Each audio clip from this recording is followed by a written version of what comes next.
Market analysis की starting जो है वो F eyes and D eyes के डेटा से करते हैं, जहां पे आपको एक इंटरेस्टिंग चीज पता चलेगी कि वापस एफ आईज जो है जो बुलिश टर्न हुए थे, जो सभी लोगों को ये लग रहा था कि अब यहां से मार्केट का ट्रेंड चेंज हो जाएगा। कल जितने भी लोगों को होप हुई थी, बैंक निफ्टी जो है वो 0.9% समथिंग चल गई थी, निफ्टी एट ब्रेक इवन था, और लोगों ये बात करने लगे थे, न्यूज चैनल्स ये बात करने लगे थे कि अब यहाँ से रिवर्सल आ सकता है, इंडियन मार्केट जो है वो ओवर सोल्ड जोन में था, अब यहाँ से वापस से हम एक नया ट्रेंड जो है वो पकड़ सकते हैं। ये सारी जो बातें थी वो ऐसी ही सिर्फ बातें रह गई। आज एफ ने वापस, अगर यहाँ पे आप देखोगे तो 3,300 करोड़ की सेलिंग करी है। इंडेक्स फ्यूचर्स में भी एफ ने हेविली शॉर्ट किया है। इसके सामने डीआईज ने अगेन बाय किया है, और डीआईज कुछ नहीं कर पाएंगे ऐसे मार्केट्स में, बिकॉज बड़े पैसे जो हैं वो शॉर्टिंग साइड के ऊपर लग रहे हैं। सो आज के इस वीडियो में हम क्लियरली बात करने वाले हैं कि फ्राइडे मार्केट्स कैसा रह सकता है, फ्राइडे मार्केट्स में क्या हो सकता है, कौन कौन से जो इंपॉर्टेंट लेवल्स हैं या की फैक्टर्स हैं जो हमें ध्यान में रखने चाहिए। So let's start a market analysis video. अगर सबसे पहले आप F eyes and D eyes का डेटा देखो तो यहाँ पे आप देख सकते हो एफ आईज ने हर एक इंडेक्स में शॉर्ट साइड की पोजीशन क्रिएट करी है। उसके सामने सिर्फ और सिर्फ स्टॉक फ्यूचर्स में बाइंग करी है, और कैश में भी एफ आईज ने सेलिंग करी है।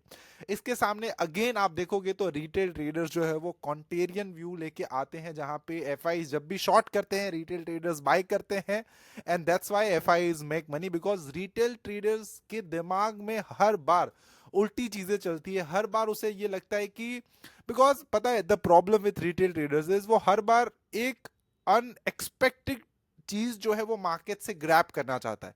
वो सोचता है कि 20 रुपए का ऑप्शन लेके 100 रुपए में एग्जिट करूं, वो सोचता है कि 100 रुपए का ऑप्शन लेके 1,000 रुपए में एग्जिट करूं, वो सोचता है कि 10,000 के कैपिटल से मैं 1 लाख रुपए बनाऊं।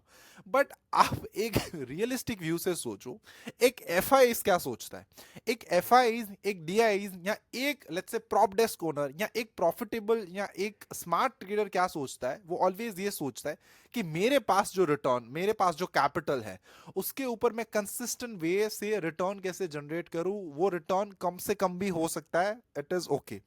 एक एक प्रॉप डेस्क, एक आर्बिट्राजर, एक एचएफटी फर्म ऑलवेज ये सोचता है कि मैं, मेरा जो ड्रॉडाउन है, जो मेरा लॉस है, वो कम से कम हो जाए, उसके सामने मुझे रिटर्न जो है वो बहुत ना के बराबर मिलेगा भी तो चलेगा, मुझे 1% रिटर्न अ मंथ मिलेगा तो भी I am so happy, right. Arbitragers जो है वो 1% रिटर्न लेके खुश है, बट वो सोचते हैं कि मेरा लॉस ही नहीं होना चाहिए मेरे कैपिटल के ऊपर। तो फर्स्ट ऑफ ऑल जो बिग फंड हाउसेस है उसका फोकस रहता है कि कैसे मैं अपने लॉसेस को सबसे ज्यादा कम कर दूं, या लॉसेस को हटा दूं मेरी गेम में से, या फिर ऐसा मार्केट्स में अपना एज क्रिएट करूं जिससे कि मेरे लॉस बहुत ज्यादा कम हो जाए, मतलब या तो ना के बराबर हो जाए, या मेरे कैपिटल का लेट्स से 0.5% या 0.1% तक मैं अपने लॉसेस को रिड्यूस कर दूं। And at the end retail traders क्या सोचता है कि मैं कैपिटल को कैसे डबल करूं। द माइंडसेट डिफरेंस यहाँ पे आप देख सकते हो। दैट्स व्हाई रिटेल ट्रेडर जो है वो बहुत ज्यादा रिस्क ले लेते हैं, एंड मार्केट जो है वो किसी का सगा नहीं होता, ना मेरा सगा है, ना रिटेल ट्रेडर्स का सगा है, ना एफ का सगा है, बिकॉज नोबडी नोस कि मार्केट्स में कब कौन कितनी क्वांटिटी और कितने फंड्स के साथ ट्रेड करेगा, कितनी क्वांटिटी से ऑर्डर पंच करेगा, और इस हिसाब से मार्केट जो है वो मूव करेगा।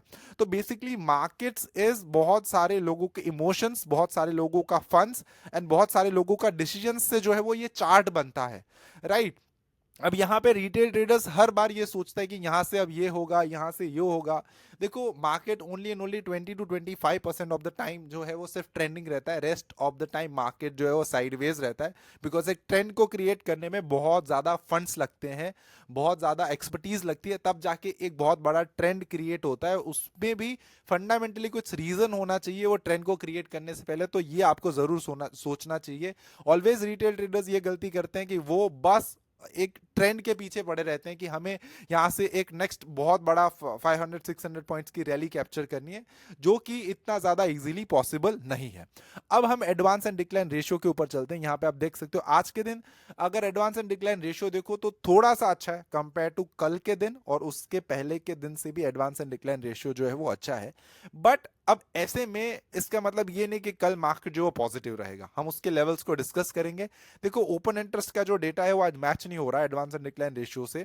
ऑप्शन राइटर्स, राइट, अभी भी नेगेटिव व्यू पे है मार्केट्स पे। यहाँ पे आप देख सकते हो ज्यादातर चेंज इन ओआई जो हुआ है वो 22,300 के पुट में हुआ है, और यहाँ पे आप देख सकते हो 23,500 के कॉल ऑप्शन में हुआ है। मतलब जो ये 1,000 पॉइंट की रेंज है, इसके बीच में शायद से इस वीक में मार्केट जो वो रह सकता है, और इसी बीच में यहाँ पे ज्यादातर जो है वो ओआई शिफ्टिंग हुई है। इसी के साथ अगर आप पुट कॉल रेशियो भी देखोगे तो 0.8 के आसपास जो चल रहा है, स्टिल इट्स नेगेटिव, राइट। इसको हम पॉजिटिव नहीं मानेंगे। जब पोर्ट कॉल रेशियो जो है वो 1 से ऊपर चला जाता है तब हम इसको पॉजिटिव लेके चलेंगे। अब मार्केट ब्रेथ को थोड़ा स्टडी करते हैं। देखो अभी भी तीनों मार्केट ब्रेथ जो है वो नेगेटिव में है, राइट। तो अभी भी मार्केट में जो है मुझे कोई पॉजिटिविटी नहीं दिख रही। अब आप आज एक्सपायरी का दिन था तो देखो हुआ क्या है, अल्टीमेटली जो एटीएम स्ट्रैडल्स जो थे वो जीरो ही हो गए। मार्केट्स में इतनी ज्यादा कोई हमें ट्रेंड नहीं देखने मिला, ना ही कोई बड़ी मूवमेंट्स नहीं देखने मिली। ये मैं इंट्राडे में यूज करता हूं तो यहां से आपको क्लियरली पता चल जाता है कि अगर बड़ी मूवमेंट आने वाली है तो जो स्ट्रैडल्स के प्रीमियम है उसकी प्राइजेस जो है वो ड्रॉप नहीं होगी, उसकी प्राइजेस जो है वो इंक्रीज होती जाएगी। अब आज के दिन देखो एग्जैक्टली हुआ क्या, उसको जरा देखो। मार्केट एक रेंज से स्टार्ट हुआ, बिकॉज ऑफ द एक्सपायरी थी, मार्केट एक रेंज में ही रहा और एक रेंज में ही एक्सपायर हो गया। अब थोड़ी कल की बात कर लेते हैं कि कल मार्केट जो कैसा रह सकता है, कल मार्केट्स में क्या हो सकता है। देखो Friday it's generally a next week planning.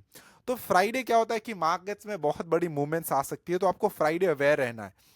यहाँ पे आप देख सकते हो, देखो ये जो रेंज है, राइट, ये जो यहाँ पे रेंज बनी है, ये आप देख सकते हो 1 2 3 4 5 6 7 8 candles are in one range only, that 23,100, and यहाँ पे आप देख सकते हो 22,800। तो जब भी ये रेंज ब्रेक होगी, राइट, आइदर अप साइड और आइदर डाउन साइड, एक बड़ा ट्रेंड हमें देखने मिलेगा।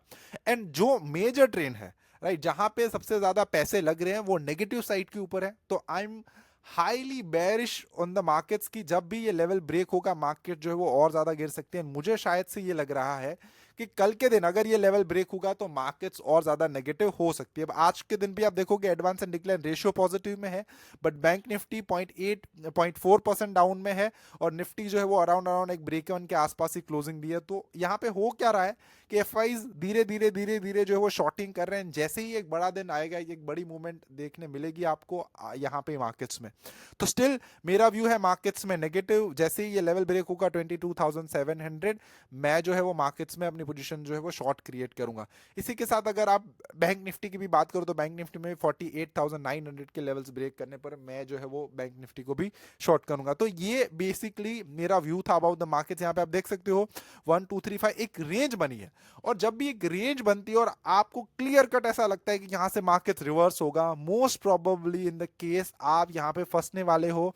बिकॉज जो इजी तरीके से आपको पता चल जाता है, जहां पे आपको इजीली ये लगता है कि अब ऐसा होने वाला है, मार्केट में बिल्कुल ऐसा होता नहीं। और ट्रस्ट मी, मैं आपको एक और चीज एज अ रिटेल मैं आपको गाइड करना चाहूंगा कि कभी भी ये 3 मिनट 5 मिनट 2 मिनट के चार्ट्स के ऊपर कभी भी एनालिसिस मत करो। वो आपको एक sustainable and long term view नहीं देते। वहां पे आप कभी भी एक एग्जैक्ट पॉइंट या एग्जैक्ट लेवल एंड सारी चीजें जो वो कभी ड्रॉ नहीं कर पाओगे। The problem with traders is that कि उसने गलत लोगों से सीखा है जो कि एक्चुअली में ट्रेडर्स है ही नहीं, और उसके बाद वो वही चीज इंप्लीमेंट करते हैं, खुद लॉस करते हैं, देन सोचते हैं कि हमने क्या मिस्टेक करी है। बट आपने जो मिस्टेक करी है वो आपको पता ही नहीं है। तो ऑलवेज जब आप एनालिसिस करने बैठो, थोड़ा सा लंबा टाइम फ्रेम पीरियड देखो, थोड़ा सा लंबा पीरियड का चार्ट देखो, जहां पे आपको क्लियर कट पता चलेगा कि basically overall trend of the markets क्या है। देखो मार्केट्स कभी भी एवरीडे अपना ट्रेंड चेंज नहीं करेगा, राइट। पोजीशंस ऊपर नीचे होने की वजह से आपको कैंडल्स रेड एंड ग्रीन दिखेगी, बट मार्केट का जो ओवरऑल ट्रेंड है वो उसको कम से कम 3 to 9 मंथ तक मार्केट जो फॉलो करता है। मार्केट्स का ओवरऑल ट्रेंड जो है वो नेगेटिव है, एंड मार्केट्स नेगेटिव ट्रेंड को ही आगे आने वाले टाइम में फॉलो करेगा। तो मुझे ऐसा लग रहा है कि कल फ्राइडे के दिन एक बहुत बड़ी मूवमेंट जो है वो आ सकती है मार्केट्स में, और वो भी नेगेटिव साइड की आ सकती है। देखो ये मेरे पर्सनल व्यूज है, ना ही मैं आपको बता रहा हूं कि आपको इस व्यूज के बेसिस के ऊपर ट्रेड करना चाहिए, बट मेरे पर्सनल व्यूज है। जिस तरीके से मैं मार्केट्स को देख रहा हूं उस तरीके से ही मैं मार्केट्स में अपना ट्रेड प्लान करना चाहता हूं। मैं मार्केट जो मुझे दिखाना चाहती है उसको देख के मैं अपने डिसीजंस चेंज करके मैं अपनी पोजीशन चेंज नहीं करना चाहता। But the problem with retail traders is वो हर बार उल्टा डिसीजन ही लेते हैं। हर बार मार्केट अगर गिरती है तो वो बाय करते हैं, और मार्केट बढ़ती है तो वो शॉर्ट करते हैं। I don't know why. या तो आप ज्यादा न्यूज चैनल्स देखते हो, टेलीग्राम और ये सारी चीजों में फंसे हुए हो, और या किसी से आप रैंडम एडवाइस दे रहे हो। देखो अब एक चीज समझो, आपका ब्रोकर, आपकी न्यूज चैनल और आपका जो यूट्यूबर फ्रेंड है वो अगर पैसे बनाता तो वो आपको कभी भी ये एडवाइस नहीं देता। आप एक ध्यान से चीजें समझो। अगर लेट्स से आपके जो टेलीग्राम में जो टिप्स दे रहा है उसकी मतलब उसके अगर रियली में पैसे बनते हैं उससे, राइट, तो वो आपको क्यों टिप्स देगा? यहाँ पे मेरा कहने का मतलब ये देखो, मैं ये नहीं बोल रहा कि जो सेबी रजिस्टर्ड रिसर्च एडवाइजर्स हैं वो गलत बिजनेस कर रहे हैं। उसका मेन काम ही ये है ये बिजनेस करना, but there are so many fraud people जो कि ना खुद से ज्यादा ढंग का एनालिसिस करते हैं, ना उसको पता है कि रियलिटी में चीजें कैसे वर्क करती है, ना ही मतलब कोई चीज का प्रॉपर नॉलेज है उसके पास। जस्ट बिकॉज ऑफ उसे पता है निफ्टी बैंक निफ्टी होता है, बाई सेल कैसे करना है, ऑप्शंस क्या होता है, कॉल क्या होता है, पुट क्या होता है, उसके बेसिस के ऊपर वो एडवाइस देते थे ना, उसी एडवाइस को फॉलो कर लेते हो। क्यों आप एडवाइस को फॉलो करते हो? बिकॉज उसके सब्सक्राइबर्स जो है वो ज्यादा है आपके लिए, तो आपको उसके ऊपर ट्रस्ट जो है वो इजीली आ जाता है। बट इस तरीके से ना सोचो, थोड़ा सा अपना दिमाग लगाओ, थोड़ा सा डीप में जाके सोचो, 10-15 वीडियो और देखो देखो कि क्या ये चीजें इसके लिए भी काम कर रही है। सो आई होप इस वीडियो से आपको कुछ ना कुछ चीजें जो है वो सीखने और समझने मिली होगी। मैं अभी करंटली मुंबई में हूँ, मैं ट्रैवल कर रहा हूँ। एक इवेंट था एफआईए का जो कि एनएससी में था, एंड यहाँ पे आप देख सकते हो एनएससी की तरफ से हमें बहुत सारी चीजें भी मिली हुई है। एनएससी ने पूरा सब कुछ दिया हुआ है, बॉटल्स भी हैं उसकी, पूरी एक हैंडबुक भी है एनएससी की, कि जहाँ पे एनएससी की जो पूरी जर्नी है वो एनएससी ने बताई है, ये सब कुछ दिया हुआ है, अवार्ड्स वगैरह भी हैं। तो वो सारी चीज़ें मुझे बहुत ज़्यादा इतनी चीज़ें शेयर करना पसंद नहीं है, और ये जो सारे वीडियोस में मैं बनाता हूँ बहुत जल्दी जल्दी में बताता हूँ। कोई मुझे मैक्सिमम 10 to 15 मिनट लगते हैं ये सारी चीज़ें बनाने के लिए, राइट, बिकॉज ये मेरे पूरे दिन का काम है, इन एंड आउट में यही सारी चीज़ें करता हूँ, तो मुझे याद रहता है क्या कब हो रहा है क्या कब नहीं हो रहा है।